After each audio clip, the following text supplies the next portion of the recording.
Welcome to Lugar Stories, a podcast of the stories in and around the magical land of Lugar. Welcome everyone to another podcast, Lugar. How did we start this creation? I was contacted by a few people who wanted to know, how did you actually get started?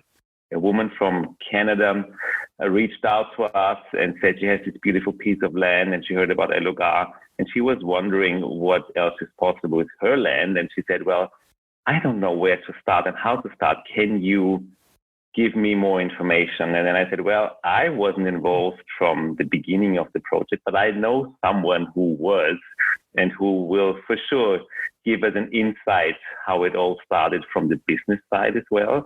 So I'm very honored to have Simone Milasas today as our guest. Welcome, Simone. Thank you, David. It's awesome to be here. Simone Milasas is not only the worldwide coordinator, or was not only the worldwide coordinator of Access Consciousness back then, she was also the brain behind the Lugar, let's say, legal structure and business setup.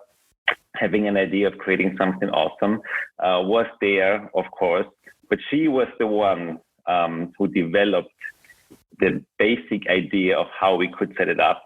So, Simone, how did it start with Lugar from a business side, from, having an idea and then actualizing it? Okay. Can you share how it all started? I can. And look, I love the way you say from a business side, because this is the way that we do business. This is the way that we be in business, because it wasn't as though we sat down and went, okay, we need to work out the projections. We need to work out this. We need to work out that, and come up with this, plan that was, on paper, etc. We allowed it to show up. And that's a really big difference. And I think so many people out there look at business as something that you have to work it out, you have to figure it out, and you have to go to the how, rather than allowing it to show up. And let me just go back 1 second. We actually, Gary Douglas wrote the book, The Place. I'm sure you've mentioned it.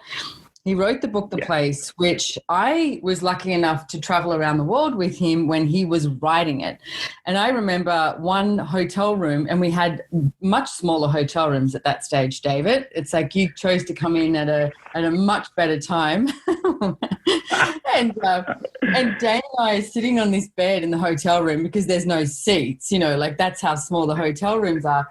And Gary says, can I read you some of what I wrote with this book? And of course, yes. So he's reading it and he looks up, and Dane and I just sitting there on the bed with tears streaming down our face. And he looked at us and went, is it bad?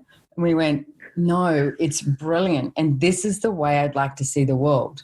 And that's actually, I got to say, in that hotel room was initially how we started a conversation of what if we actually had some land and we created the place. So, and I'm sure you've spoken about it, but Lugar is actually Spanish for the place. And to me, my demand was, what would it take for the entirety of the world to be the place and be that energy of how you are with the earth, of how you are with the plants, of how you are with animals, how you are with other people, etc., and the engagement that you can be. Now, of course, we loved Costa Rica, so we said, what if we look in Costa Rica? So, Claudia Cano, the lovely Claudia, piled together a whole lot of different properties, etc. And we spent, we spent a few days, driving around, and the roads weren't even nearly as good in Costa Rica as they are now either, which might come as a surprise to you. So in our little van, we drove around and we looked at a lot of properties. And I've got to say, the majority of the properties that we went to, we weren't even there. And you were just like, nope, that's not it. So even energetically, on a business level, and I do love the fact that you said, coming from the business perspective, because on a business perspective, if you function from the awareness that you have and the knowing, and we knew, but we also knew that we had to drive around and check out a few properties. It may have been for the people that we're with, I'm not sure. But when we did drive on to Lugar, as it is now, we were like, wow. And we got out of the car and we were like, this is beautiful. And Claudia looked at us and went, oh no, this is the ugly part. We were like, what? And I got to say, like, so can I ask you a question here? So you said you went to Costa Rica and you were already looking for properties. So yes. You know, dealing with a lot of different project developers around the world. Did you have a business plan when Nope. you did that? Did you have a bank financing? Did you? Nope. What was in place business-wise when you actually started looking for that? I think this is what people interest the most because they think it was all ready to go. The only thing that's missing is the land. So nothing was in place. The thing that we had that was in place was our determination and the demand in our world to have this. Wow. Okay. I'm excited now. So you were there, you knew this. And I've got to say too, Gary Douglas and myself would always because I've worked with Gary and Dane for 19 years now, and there's so many things that would come up within the business that we would talk about, over a lunch, etc. And we'd be like, oh, this is great, let's create it. And Dane admitted to us years ago, he said, do you know how much it used to annoy me when you and Gary would go, let's create it? And he'd be like, oh, let's create it. But we don't have the money. We don't have the business plan. We don't have the systems in place. We don't have, X, Y, Z. We'd go, let's create it. And he was like, what the hell? Like, what is that? And naive friends, the naive teenagers having their hopes and dreams and just going playing business. But I know exactly. He never told us that he was annoyed until he wasn't. Now, here's the thing about Dane. When he puts his energy into something, oh my goodness, look out, right? So when we got to this property and we were like, oh my God, it's beautiful, this is great. We checked out the back and we were like, yes. And we definitely had this huge energetic, yes, like let's do this.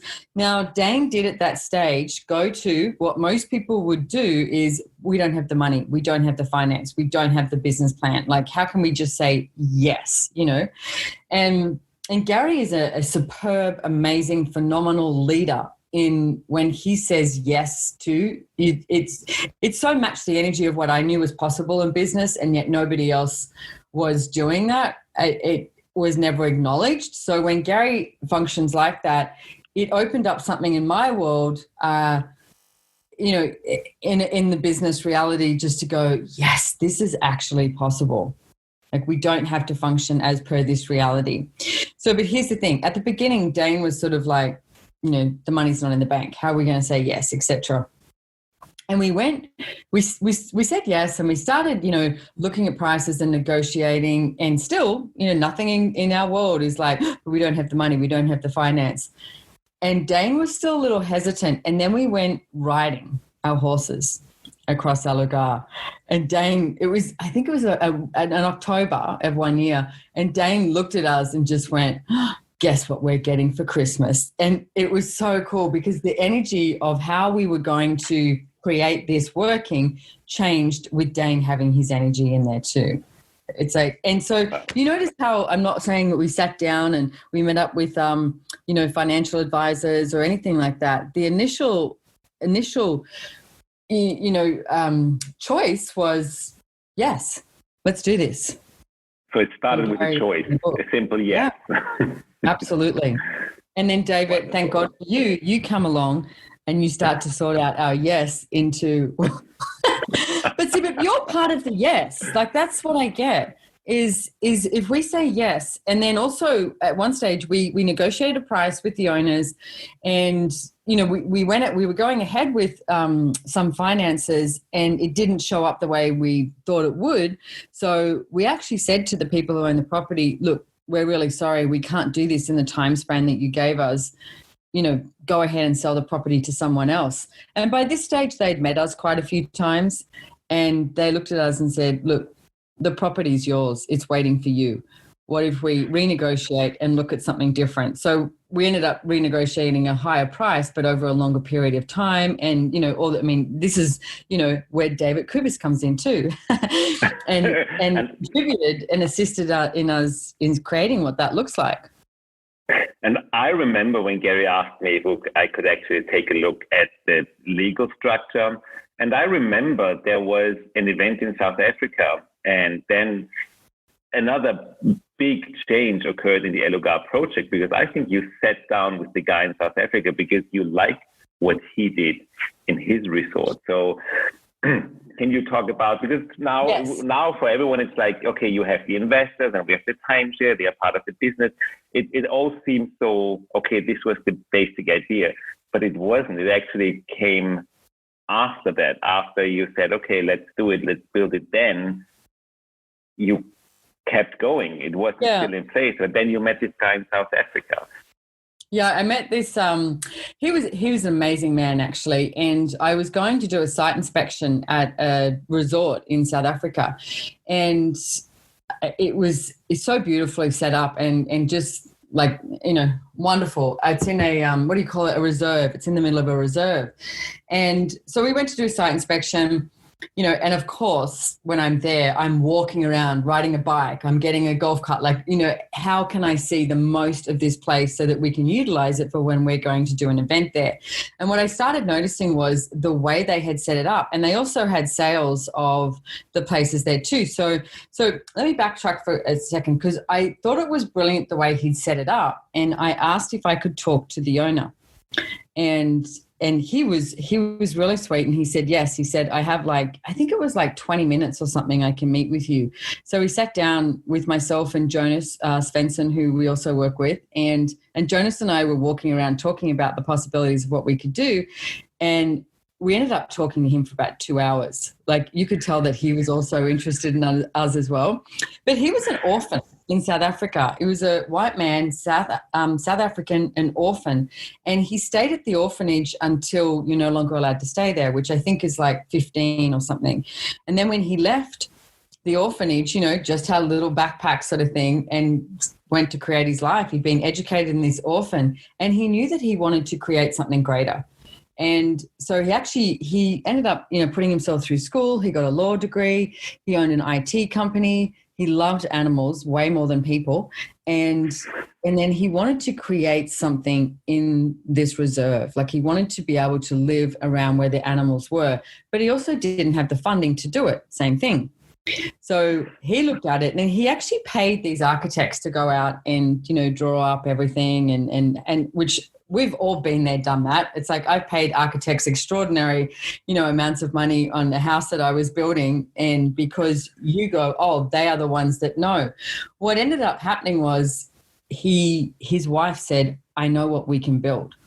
And she's not an architect. She's probably not even a great drawer, but she got this paper out and mapped this property that they had and drew it out of how it could look. So and again, to me, this is such a huge, character in creating a business, is going with what you know, not what you think you should do. And they went with what they knew. And they had this system set up where, you could buy into, the property, and you had a house, and then there was these 3 different properties next to it that you could house 1 or 2 bedrooms. So it was like this little, cluster. So you bought that, and then there was all these different, the concept of it was, you could stay, 4 weeks of the year or something like that, or you got the discounted price in the restaurant, etc. But so they had all these owners who had a house, and then they had these other series of little, I keep going to say cusses because I'm so used to dealing with Costa Rica, these other little mini houses that they could rent out. So it all became in the rental pool. And the whole idea of the rental pool is, if someone's, always saying number 55, it doesn't mean 55 gets paid. It goes into the rental pool. And at the end, it's like, however much you've got in there and however much they've rented out the whole place is the dividends that you get. So that's how I came back and went, wow, this is a really cool system for us to create it so that everyone is involved. It wasn't just, like you see so many corporations, it's like not just the corporation who owns everything. How do we invite people and empower them to be a part of this and included in this and to help create it? And I got to say, so much energetically, because if you've worked with Gary Douglas, he's the boss. It's like, what he says goes. All right. So you're not about to go in there and say, no, no, I want my house built out of, sandstone instead of bricks. But energetically, having that many people involved in the investment, oh my goodness, that is such a game changer with creating a business and having that involvement and that contribution. Wow. So you got inspired and you were willing to ask people, because what I also get in this reality, people always think they have to come up with their idea on their own. It's this, I have to do it on my own. I have to find my way. But even that you did different. You just ask the owner of a place you like, and we have a conversation. Can I have a chat? And he also said to me, I remember he said at the end, he said, I'm so willing to contribute to anyone who's creating more with the earth in the world. Because we chatted to him about access and gave him a couple of books and different things like that as well. So he could see that we weren't this, and I don't mean to speak badly about corporations, okay? But it's this place of, we weren't this company coming along going, how can we rape and pillage the land and make the most money that we possibly can? Like, where's our bottom line? That's not our point of view. And he could see that immediately. And I guess the fact that, most people like talking about, how successful they are too. And I remember he did say to me, he said, look, there's three important things in life. And he said something like, they're not, I guess, what I would say, but I love the theory of it. He said something like, love, what you believe in and the faith or something like that. And then he goes, and then there's a fourth one, cash flow. And I was like, I love that. That's when I went, I think I love this man. But it's true. And it's like, and that's what he was looking at creating. He had this whole concept of how can he have all these people here, but he doesn't have the cash flow. So how does he create the cash flow? And that's what we've done. It's like, we didn't have the cash flow. So how do we create the cash flow so that we don't limit what we know is possible? And so many people I see in business limit what is possible, because they've decided, like you said, David, that we have to do it all on our own, or it has to be our idea. I came back and, spoke to you guys about the whole concept of this, and, we drew it out, we wrote it out, and then we destroyed it as well, and then created it as our own. So, but to me, it's like, if you hear the whispers of, the universe, the whispers of consciousness, the whispers of the earth. Like, the earth is so willing to work with us, at Lugar and in this reserve in South Africa as well. If you listen to that, there's a level of contribution that is available to you in all aspects of life, and definitely in business and your cash flow, that most people have not acknowledged, because they look at it as such a linearity, and it's not a line of linearity. It's more like this magnanimous creation that is available if you choose it and if you choose to receive it. I love that part, because I was talking to many people, and people were wondering, so how come if you want to save nature, that it's not a charity? So people were looking at, well, you want to make money. It was kind of a no-go to do something that contributes to the earth, that honors our planet, and at the same time, we make money. And I remember that this is what Gary Douglas told me when he asked me to look at the legal part. He said he wants to create something different, and he wants to show the world that doing a profitable business and making money can be done in a way where you honor our planet, where you honor nature. And this is the part I love, because it's not an either or reality. So allowing this to be a profitable business and allowing everyone involved to make money is actually the part that it's kind of a spice on top that really turns into, wow, different realities are available and possible. It's benevolent capitalism. And most people, go, what? Benevolent capitalism? You don't put those two words together. Yes. And it's like, but what I also love about this is that hotel owner in South Africa, because a lot of people go like, okay, this is my idea and I'm not sharing it. They want to keep it to themselves as their intellectual property. What I love about it, you just ask, can we have a conversation? And he never, what I remember, never was going into, how much will you pay me? He didn't try to sell you the idea. It was a generosity of spirit. This being actually honored that you are willing to take his idea and then do something similar instead of, oh, you're stealing, you're copying from me. Because this is what I see a lot in this strategy. People keep their ideas to themselves because they think they own it rather than sharing it and putting the ask out, wow, I want more of that. Yeah. To be in existence on the planet. I mean, I was willing for him to say no, or I was willing for anything to show up. But I just knew that what he created there was just so beautiful and such a gift that why would I not ask him? And that level of, tenacity and intelligence and the difference, because you could so see, like, you should see where his actual house that he built with his wife and 3 daughters is seriously in the middle of the reserve. Like, when you go out on a game ride, it's like his house is there and it's like all the animals are there. And I was like, wow, that's so brilliant.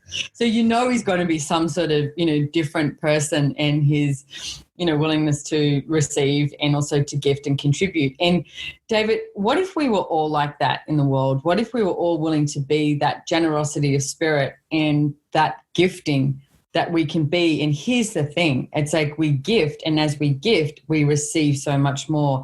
And I've seen that with Gary Douglas, like, over and over again, and all of us. I've seen that with you, with me, with Dane, with so many of us, how we gift, and then when we're willing to receive the gift that we be and everything that we know, oh my goodness, things show up, in such a huge way. So that's a different way of having a business plan. Gifting and receiving, that's all it takes. That's beautiful. David, though, I got to say, many years ago, I knew of Access, but I wasn't working with Access, and I had a business called Good Vibes for You. And one of the things that we did was we did bottled water, organic bottles, blah, blah, blah, that whole thing, thinking the world would just love it. And, we couldn't compete with companies like Coca-Cola and Pepsi. It just wasn't possible, like, price-wise. And I remember going into this meeting one time, it was with the Queensland government, to see if we could get this this job, and we applied for it. And at the top of the proposal, I wrote, what does the planet require of you? And we met, and I was doing it too, just to see what else, like knowing I couldn't compete with the prices of Pepsi and Coke. And he came out afterwards and he said, can you wait around? He said, I want you to meet the rest of the board. And I was like, sure.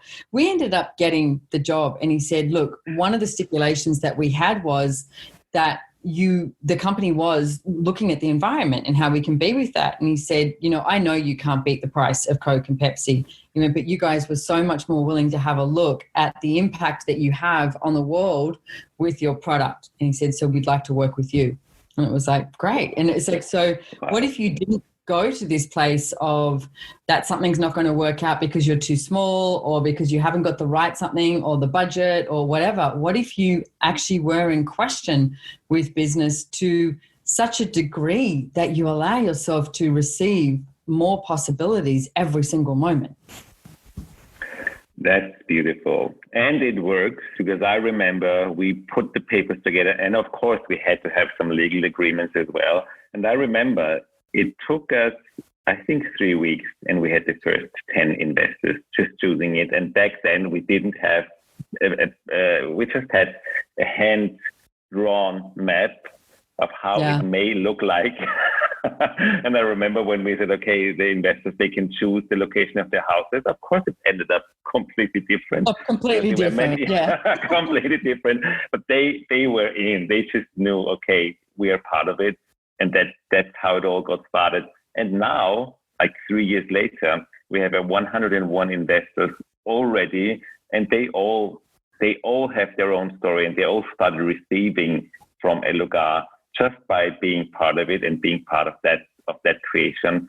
And it's not finished yet. We just started construction, and I'm very curious of what else will show up, because it kind of never shows up the way you think.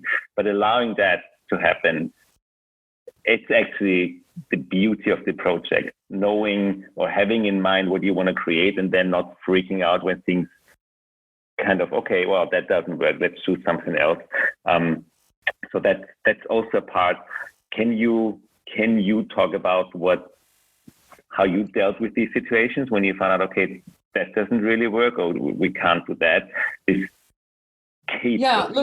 think we have to be willing to play with the business that you're in, and you have to be willing to play with the project that you're in, because you will, have no hair on your head, and you'll be stressed out, and you'll be functioning from, the trauma and drama of this reality if you decide that your business or your project has to look a certain way, because nothing ever shows up the way you think way you've decided it should. And, if you look at the business world, there's so many businesses that are successful and then they fail because the owner and the person who created them will not allow change to occur. And you have to allow change to occur. Like you said, it's like, the first 10 investors we got, and we were just drawing stuff on a piece of paper and going, I think it looks like this, but they knew. And can I say, every single one of those investors, like you said, has a story. I think so many people who meet us now go, oh, they always had money. No, we didn't. And it's like, no, not at all. I mean, I remember the days where I was struggling to buy an economy ticket from Australia to America. And then when I got there, I used to sleep in somebody's lounge room floor on a mattress, which I was very grateful for. But I was like, I didn't have money for a hotel room. It's like I was struggling to fly economy to go to America to start going to the access classes. So, but we created the wealth that we have. And the wealth is not just about the money in our bank accounts. The wealth is about the awareness of knowing what it is that we can create and what we can contribute in the world today. And that so much is what I get that we are creating with Lugar. I would like to see, us creating something in many other places as well, and not like Lugar, like something different. Like, David, you are one of the fellow investors that we have in the castle in Italy. That has its own energy of its own. But to me, that's the energy of how we have this contribution with the planet and with a business on the earth, and allow it to, exude this energy that contributes far more than you could ever cognitize. And that's what I get Lugar is as well. And you've got to allow the change, and you've got to destroy and uncreate your point of view with how you think it should look every day. And here's another thing, and David, I apologize for this, but many years ago, I used to think all lawyers and accountants knew everything.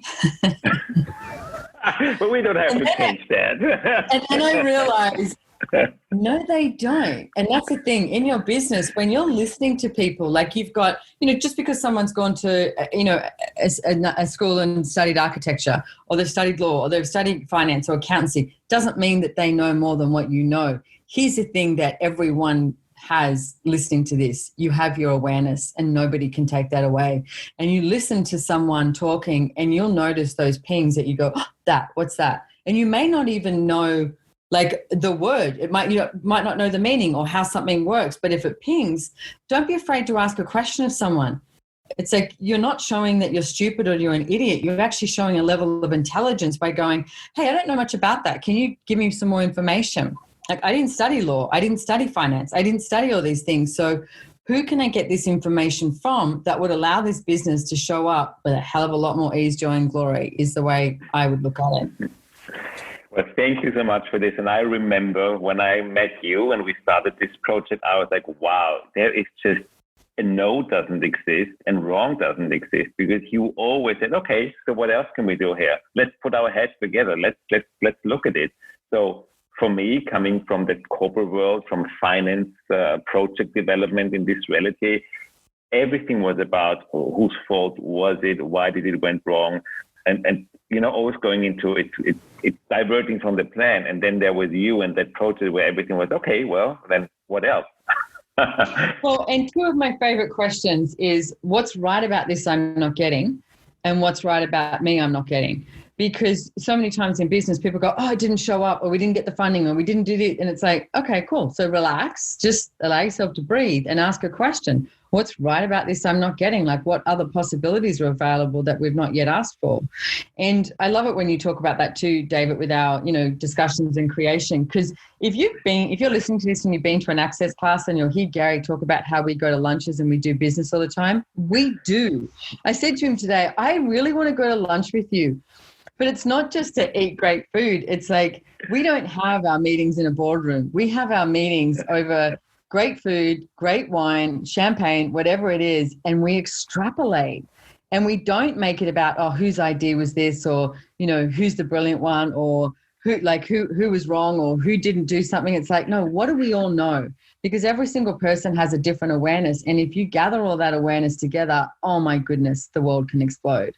And that's what we be for each other. And it's a different possibility and different choice that what if the world was actually choosing from that too?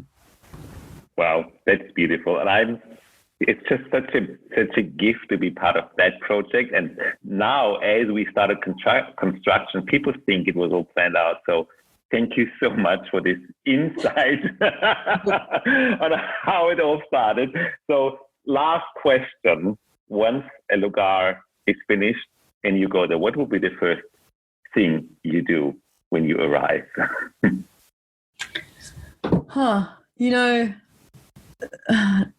It's funny. I get to like walk around, and I want to say on my own. There was one day I was at, because most of the time when we've gone to Lugar, we've gone with people, etc. And I mean, even if there's a handful of people or more, and gone horse riding, etc. And one time we went, and my back was really sore, and I started riding my horse, and I went, I can't do this. I have to get off. So I got off the horse, and I was just like, I'm just going to hang out here. And I walked through these fields, with cows and everything. And I was on my own. And it was one of the most beautiful moments I've ever had with the earth ever, and with the land there. Because just like walking through and allowing it to contribute to me, it's like, I mean, I want to sit on my porch as well and be still and have that sense of that peace and space, and allow it to contribute to me, because that's what the place is. That's what Lugar is, a level of contribution that creates that ease, joy, and glory. So yeah, and then I'll go horse riding, and then I'll meet you at the bar for a cocktail. For a drink. Okay, that's a deal. We have a date. Thank you, Simone, so much for this beautiful insights of how it all got created from the business side. You're so welcome. Today at Lugar. So thank you so much. And we will keep going. David. We will keep you updated. And I hope that very soon we can all meet for a drink at the bar. And there's more space for investment too. So if anyone's interested in investing, we have 33 spots left, and we keep going. And who knows what else shows up on the way? Exactly. Me too. Thank you so much, Simone. Thank you. Bye-bye. Bye.